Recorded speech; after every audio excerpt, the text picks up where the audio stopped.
fid wanaagsan waxaan dul istaagaynaa dibadbaxyada ka soo cusboonaaday Somaliland gaar ahaan magaalooyinka waaweyn oo ay kamid tahay Hargeysa. waxaad ogtiin madaxtooyada Somaliland goordhoweyd inay shir isugu yeertay madaxda shirkadaha isgaarsiinta. sidoo kale waxay joojisay go'aan madaxweyne Ciro goordhoweyd oo saxaafad soo saaray uu sheegay inuu joojiyay qiimo kordhintii lagu sameeyay qiimaha adeegyo internetka uu kamid yahay. haddaba adigu ma isweydiisay sababta dadka ku nool Puntland iyo koonfurta Soomaaliya aadan weligaa u arkin iyagoo ka hadlaya xuquuqdooda asaasiga ah maalin kastana lagu qaaliyeeyo adeegyo ay kamid yihiin korontada, biyaha, internetka. sidoo kale ma ogtahay in dadka ku nool gudaha Somaliland ay iswici karaan shirkad kasta oo ay isticmaalaan? mase ogtahay in dadka ku nool gudaha Puntland iyo koonfurta Soomaaliya aanay shirkadna wici karin shirkadaha kale isgaarsiinta?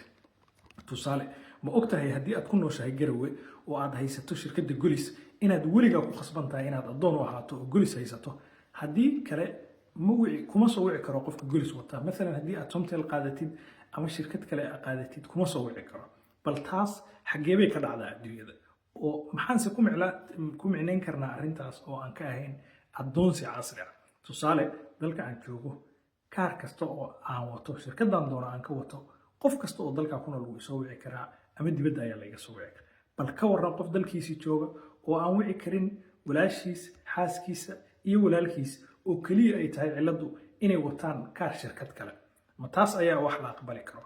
soo ma mudna shacabka Somaliland inaan ugu hambalyeeno dimuqraadiyadda iyo xorriyatu tacbiirka iyo aragtida xorta ah oo ay haystaan, oo ah inay xuquuqdooda yaqaanaan oo ay kaga horeeyaan dadka kale ee Soomaalida ah ee geeska Afrika ku nool ee la adoonsado badankood.